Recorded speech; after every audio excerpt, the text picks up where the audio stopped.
Hello everyone, you're welcome to Edo Tafia Amipo YouTube channel, the best place for your news, entertainment and excitement.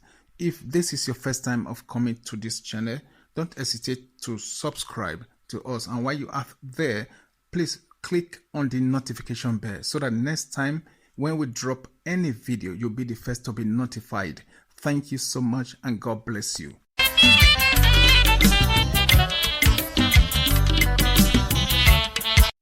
She first get 2 children for here.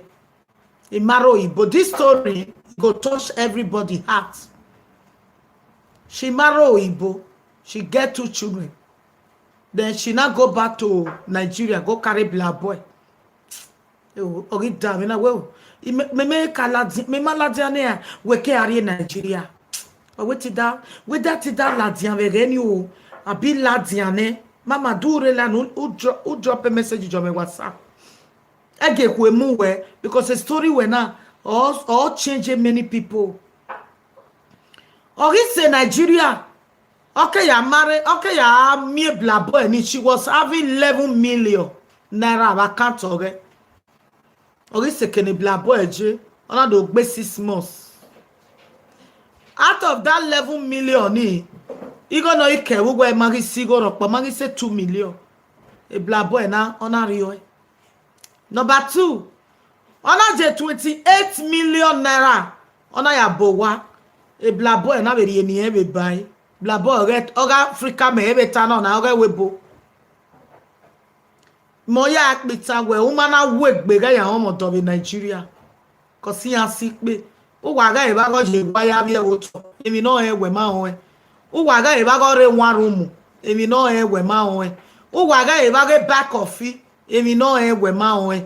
Uwaga eba go tom ogmugbo. Emi no e we ma ho e. Uwaga eba go to takera wa. Emi no e we ma ho e. Umana wek be don't go to Nigeria to marry. Obe sunu damene. Emi ni mie ya avesuwa. Okmeni kebe Jonah sinwa. Umana wek be don't go to Nigeria to marry. No aya marry in Nigeria ya gbe 1 week go that way campi. Oya we campi Italy or Jamie or Roland. Utemi ukegbe 1 week wa me no jigo boy like webo. Wagba su life. As far we me bene. As far we me bene wa mo ye campi no mulawa. Okay, we go bia no marry webo no my value a gold. Una mo go double kan. Now every on yokpa nano bia mo missing. O missing. Some again na we mo missing. Aka no bia no mo missing. Udo gwo udo gbeni wejo wo okwo no bia mo pa no brother do watch me. Brother awo wi ju we ya. We no wa mo missing. We what do gbeni we. Dojo wa no ko bo so wonu cause go slow. Uoni we do gwe again na akate na ni do gwe simi owa. What's no one obu na we yana. This our sister 11 million go. A boy na do tie na we the biye giyen owe oni marry a problem o. E go di oro ona ke we bo vie yari owa. E go de 17 gold. Ori mwe go di so wa. Ya mu ye bank. E bla boy na we nege mu ye bank. We no ya bere ye. Uwe sili odu. Ora ber no bere ye ba go pama e. Ona gele ya. E bla boy na gele ya bere e. E tori do tie bla boy na we bla boy do mu go di meme. E bla boy we ya do mu go di be keni e bere e ju we sili. A message na why ever na here. Or we can not bury a good o. There wasn't a day na ya we ojiri ogwi magana no. E can a good waje na mare baba mu yo wa. Oh mani wa we la. Na we ya money ne good. Ever ni here. Abi di ma o money ne go. Sister ware la ni do ko. O wa do ni wa pa yin wa re do re la ni no do me yo me. Ila ko bia no si o ma yeke. O bia no si o ma yeke meri obojo agwa. I work in Nigeria 50,000 Guinea we go to work ahine. E ma ni do watch me one more go dini. Bueno, a woman na we ya me go DJ bank, uma ko no me ye bank. Una we try ya bere. Vene go digi gran serve na. Vene go digi gran serve na. E go de 2005 we are go etwin. Okay, you want to settle the matter? Call him now. No we do ta de man no gele ya me ko so mo pare ba. Ina ne di ma we phone we na we oji la wa owo ji ma la wa. Eri ale nene mi la we sili. Vi ya bo ma ki ya we ya bere go dije we sili. O ma ni na wa la o na wa li yoko wa la we sili. O na wa ya mo nene go. Yes, so my people, now well done. Now welcome back to Edo Tafia Mebo YouTube channel. How not day? We hope everything they okay. Everybody they okay. If now so make we give thanks and praises to God Almighty. Now so it just be my people out there. Before I even go any further, I want to use this medium, this opportunity to wish everybody a very beautiful and a happy weekend. Now so it just be and on the same team say we can't talk about Yuri. I mean we can't talk about what Yuri talk and the subject will be say Yuri bring command very interesting and then at the same time now waiting will still teach everybody a lesson, especially the women, you get me? So because the way some men just to come out for this life, say they don't feel just use their hand to make their own money or just struggle for themselves, say now woman money they just can't find for this life or now woman money they want it better, it's just so bad, you get me? So because you come up with other story again, where you say somebody can't tell and we see Nigerian central man, you get me? So this will not be even say a central man where they Europe or in the diaspora, no, this not even central man for Nigeria. You get me? This na woman will be say she day home. I mean she live for Europe in the diaspora for Europe. You get me, to be specific, and she can't go home. I mean whether she first know the man before she made the man, or I mean before she travel go Nigeria, or maybe for Nigeria that she meet her or not just know. But what thing this man really do to this woman? You get me? So what it come the ironic to we they here say what it come make can just be like say it's surprise to us or how this will come they turn into. Now, this one even man within Nigeria. This one not be even central guy with the Europe. I mean, central guys with the Europe, all those ones, I mean, now really condemn job be those ones. And I'm very, sooner or later, all those ones go quit and they go find normal work because with the announce and they go say, central no good and things like that. But no, they be like say it's something why even they start to take place for Nigeria. I mean, they not fit down to Nigerian women where they live for Nigeria, but all of them now they sharp their pens and everything. We be say they wait for any woman where want come from abroad. Anyway, I don't think we be say you they use this matter they sing and things like that. You understand what I mean? And like what she talk for this particular presentation. So she say because say she they against she control people. Now make a lot of people hate them or now make some people hate them because of the truth. We be say she they talk. You get me? By control to be specific. You know what I mean? So and then at the same time now make we just do make a journey Europe because when I even want to illustrate over this matter, you get me? So when I don't hear that small except we be saying here before I start to hear Nabi. After I don't hear from I'll see everything, I go cry because the story is very touching, very emotional, very sentimental in some points. You get me? So now I just did it because it's just touching. So make we do now, make we journey Yuri as she wants her to break this thing down. You get me? As she wants her to tell the story of this how waiting this man really do to this woman. You get me? So as the woman just do can't travel go Nigeria in any which way. Me, so I just this very sad. You get me? So make we just journey Yuri right now, my people. As with the journey, may Baba God continue to bless you now. And a happy weekend to every one of you. Now hear me now do well. Now bye bye. Sister then you move a godi. E gbo pe abere o mo na le oja we you turn up baby. Again na ga me bi boya jowa. Ori jona ya gbebe yori an obo. O ma be eri ya gbebe je obo. O wa ji si ebe. Ayi wa ge computer we be wa gbe je obo. 28 million ya we oya bo wa. E godi of you arewa. Umana sie ma na e sister. Oja we ke ma na odo ayin ye bai. Vo me oko ma no bie nebo me vanebo. Agbon ma wene na. Agbon ma wene ebo me go I must to pay no e. U me be u ma gwalu wonu me ti gwalu ya me Spain ba. Ipi akpo be Spain na. Veni ipi akpo be Italy ni akpo be Spain. O la dona e Denmark na we e boss ma komo. Ipi arrest me. U ma mu owa dame shawe imarere ladian obodi manobune kudi menovegwa obodi manobune ke ladian because abi mi no affect ku iwa ohun emi no si o mari eke iwa ohun eke nana mi e vere gbipia iwa ohun emi no gbo ma go iwa ohun ve no ya nego ku iwa ohun ve ni ya via Sometimes they will day where you day. I want to mama calling ya. I want to pick a call. Hello. What was we? So Tony, me what the 5 million? Ya wa go me see me now. Why? When the dog bolujo? Me na we kwen ni na yi. Ni dog bolujo. Vi anya na mi go yi. Ini go ya bolu yi. 2 million. No vi me kenario e wuku. Abo kame me bi me ne na bo kame re ma ruko no le bai. Oh me gbigo ni je.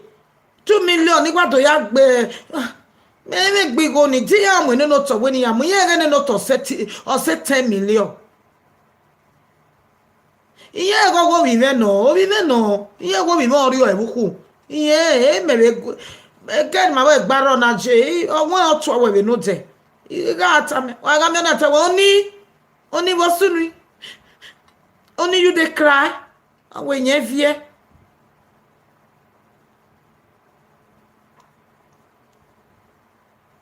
Oh well, only what did happen? Oh baby, you were confused. Oh, I come any big baby mewa. Only what was it on that big baby? Oh, Tony, what there? The 10 million. I go when you do bolujo. Ni do face elega. So that if you may be a way boy at the door by 9 minutes, and he go women now.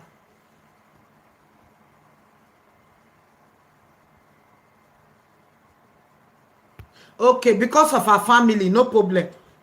He go women now. Why already go we? Only where we complain, but even almost he got a never bagolo. Didn't ban anyone. There are many people near you. You go there now.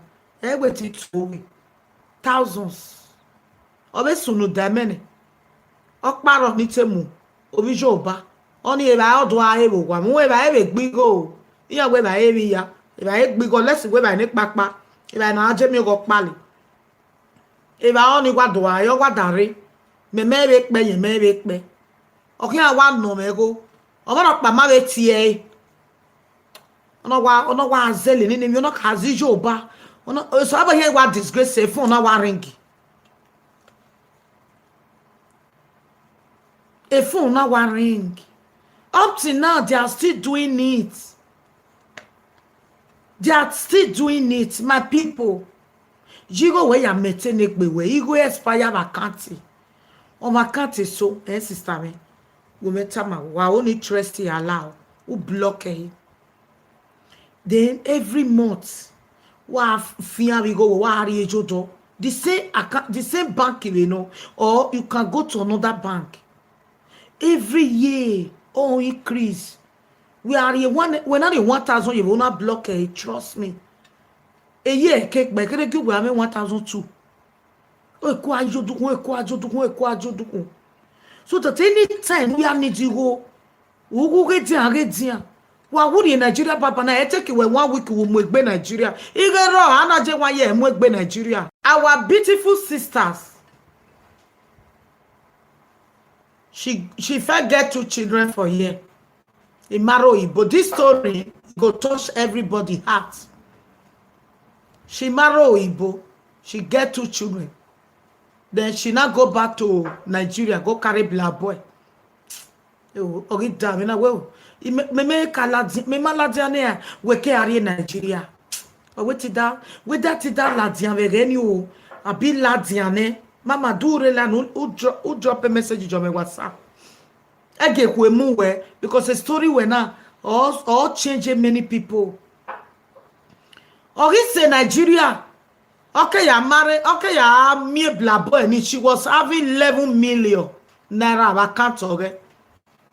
Or he say can black boy je? On a do 6 months. Out of that 11 million, you gonna know we go marry Sigoro, but marry say 2 million. A black boy now on a rio. Number 2, on a 28 million naira on a yabowa. A black boy now very any buy. Black boy red oga Africa me ebe turn on oga webo. Moya akbita we woman na work bega ya omo to be Nigeria. Cause he has sick be Uwaga ebago je waya bia woto. Emi no we ma on. Uwaga ebago re one room. Emi no we ma on. Uwaga ebago back coffee. Emi no we ma on. Uwaga ebago tom ogmugbo. Emi no we ma on. Uwaga ebago toto takera wa. Emi no we ma on. Umana wegbe don't go to Nigeria to marry. Obesunu damene. Emi ni mie ya advice wa. Okmeni kebe Jonah sinwa. Umana wegbe don't go to Nigeria to marry. No aya marry in Nigeria ya gbe 1 week go that way camping. Onya we camping Italy or Germany or Holland. Utemi ukegbe 1 week wa me no jigo boy like webo. Wagba su life. As far go me bene. As far go me bene wa movie camping no mulawa. Movie camping la wa my good people.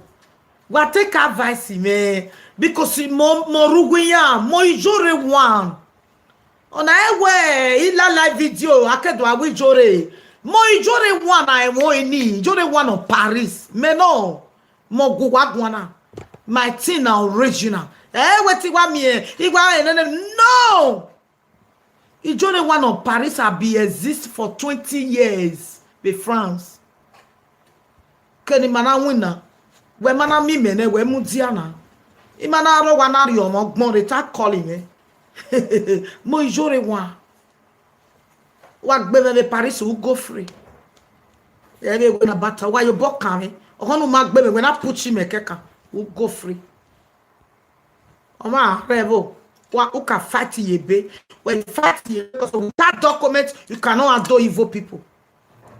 Fati ye be no pay life insurance in egbewe. Any marking or allow but money pay damage you. Well, I spend the 2,000 a lawyer or pay kige lawyer ke you can pay me or say. But if you don't know the law, how could you know? You can't know it. So only not beraba. This our sister 11 million go. A boy another tie na we the be again. Only marry problem.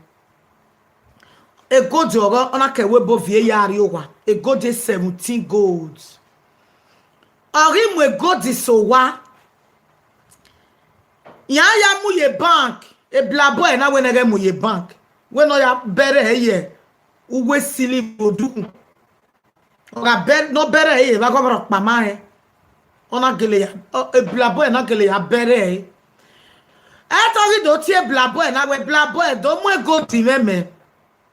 E blabo e we ya do mu go di bekeni e bere e ju wen sili e message na why e mata na here o we ke na bere e go di o ji mala kwani o there was a day na ya we o ji ri ogwi ma na no e ke ne go di wa je na ma no pa mare baba mu yo wa o wa ni wa be la na we ya mu ne gold e mata ni here abi di ma o mu ne go sister wa re la ni do ko o wa do ni wa pa yin wo re do re la ni no do mi yo me ila ko pia no si o ma ki yeke o pia no si o ma ki yeke meri o bojo agwa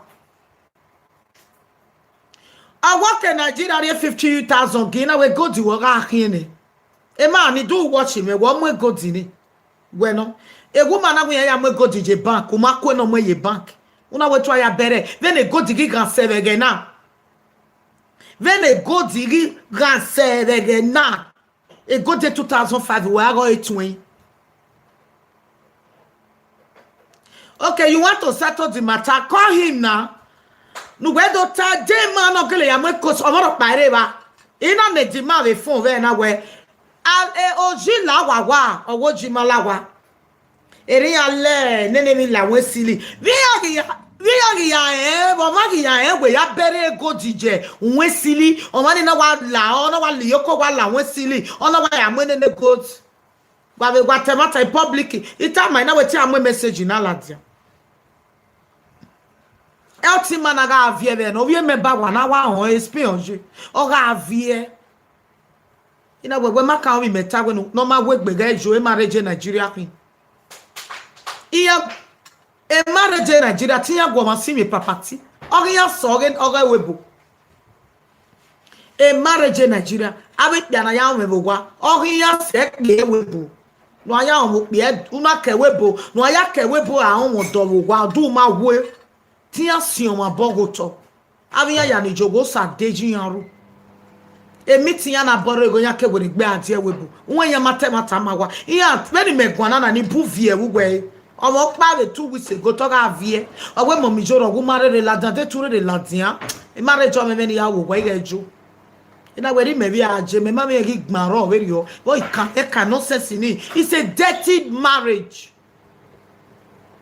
especially iya ga o wi ogwe especially in na have your top again we do ya marry any udo de fomu ne udo rento wane udo furniture wo wane oh my god where is zeye gbiyan ma be yan no wa wuna le lo baseki yan no wa gele vego no etibi awe oni I don't put 1 million any me problem am yan ni wina any me po ma be ka bo vi ogwe na ovi ogwe no vi ogwe no aya gboboji na me ye ti emu egbe wefo ye ti pi amapo be webo adi ya ye nwunye se ugwu ya na ya mare na yo ami ye puku no e gbagbagba anyway we chencho ami ne gbagbagba wugwe no e go pia ni ya o me be Nigeria ge o wa e gbagbagba wa do ta iya mana iya eri Morocco ari anya gbon wa iya ya na sie Morocco ruwu ya Nesie Morocco eruguya ya o gmesu ye kekie iya kekie o itun udo gipia no luko no ke webore iya kekie iya no ke webore ahin ye de bleach clean wen ye gwa lo e no na oven ye do ahi ye do abarara no kwa da ke webore me fresh itun after like 2 weeks we ga get brother ga barara ukpo e na awupin ye dossier iya ya ni me mie kibie me ba na ke ya ni me mie wo da fian ya me wo ni me wa me picture ukpo hu ya sie iya enwuye adu po ave mi ukmo ni me gbian ewe bo ya ke be do gian ewe bo ya ke be dukmo ni gian wa gbe me ye mota o ima to oge ko si ma na time ota e gesi ma ya wore gbe ahia wa ju eri ni azigo gbebo azigo gbewo iwajo wa da wajo ni ma bege o wa ari ni ewe do mi ni ya wo ma o me ma de ti ya ri Morocco ya le ba no ma o me ma we se wa vie iwa me te me vie we flight di to ge wa do sa yo wonu ko ni na sie Morocco ni na me suspect we ti ya je Morocco ya le ba ni ya aviya ni ya mara o le Morocco bo gwa so to ai na me sie Morocco be rugun ya iya mostomunia ni yasi wada wake webore ni uganya ya gbale Morocco no ma ya wa mu no we no si so that e euro no lele re e komi o we keta ma we mi kadi no ya we jiro igo mi kadi o wa vie o iwe ye wa si neni de ya ri kun ba o me ma e o si gba 10 ni awajo awake webo ware ni o wa si gba 10 adu gba 10 ni akara be bolo ebe afeti we do iya ye Morocco ya le ba o me ma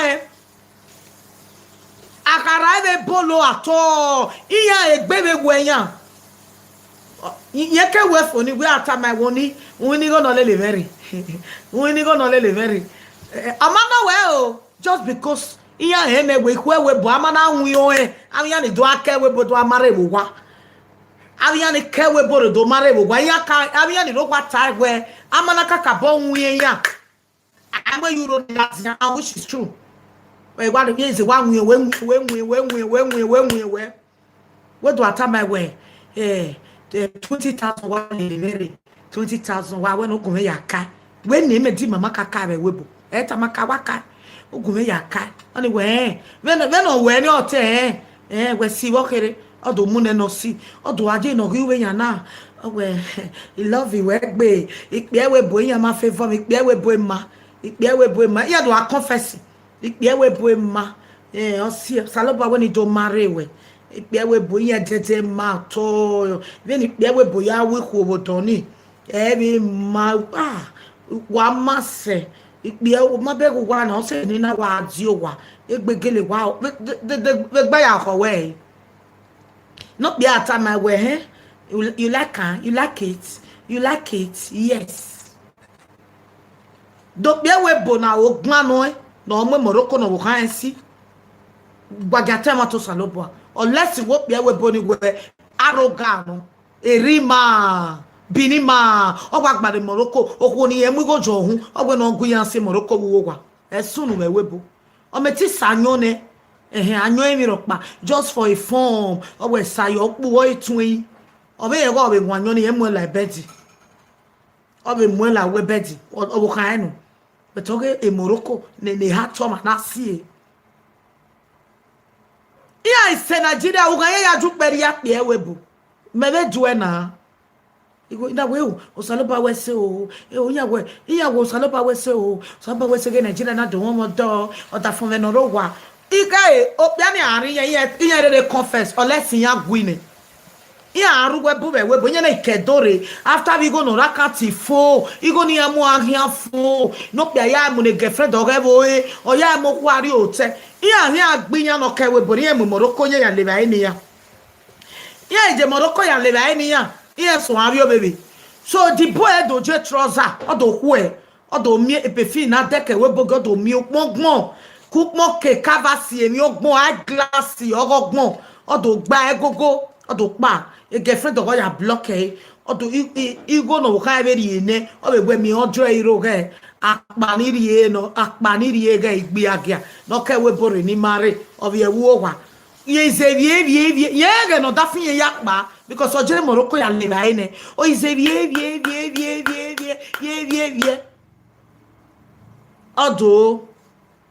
odo yore be 6 o'clock o iga ge no pa ki eku owe we wanna see owe wa vie na wa se wa enu vie o boy girlfriend oge na block ene iya body be arrange no ka money we relax ye ka mu me la we bone o wa mu me la we bone imi am ya we ya be mu were we egume na itama na we me girlfriend ya wata ma na egbe ga happy me ma be ewu no vio me yon vie yare o waru o wa be na wa gun ana we only we ye woro we me 200 euro na iga ebe no we be wo the guy be pa eni aga do edan ya then o igare 2 weeks igo giro ye do akole ma hin ya be webo hello mama call la wo wa gwale wa ti borrow me 200 euro a uga ose no siko u do no ewe 80,000 euro we mu ari Nigeria wa we ibe ya win na bo wa me o si e oge no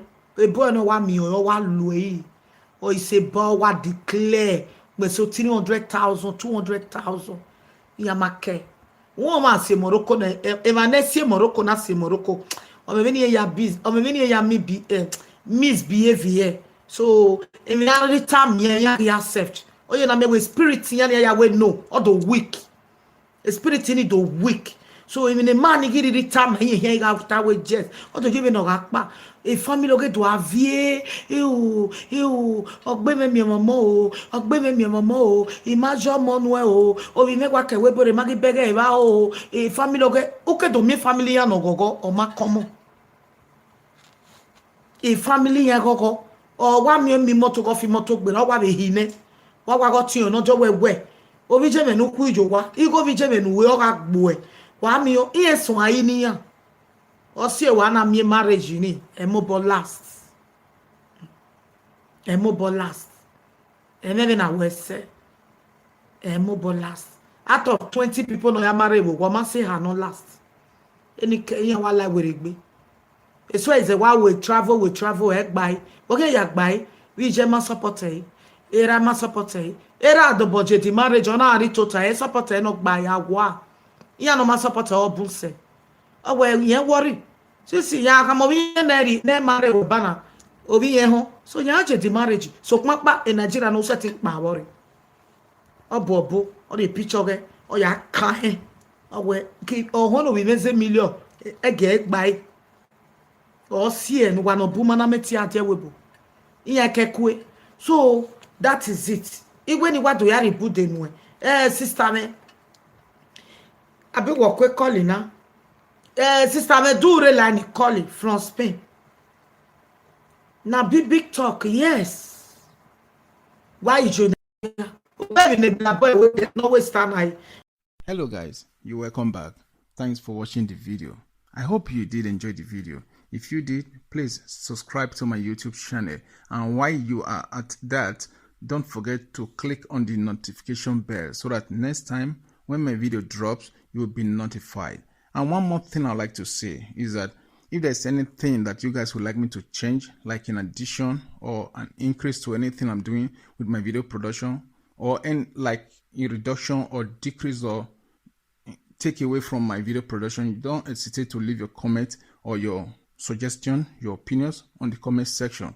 And believe me, I read every comment and I'll know what changes to be made. Thank you all so much for watching once again. Bye.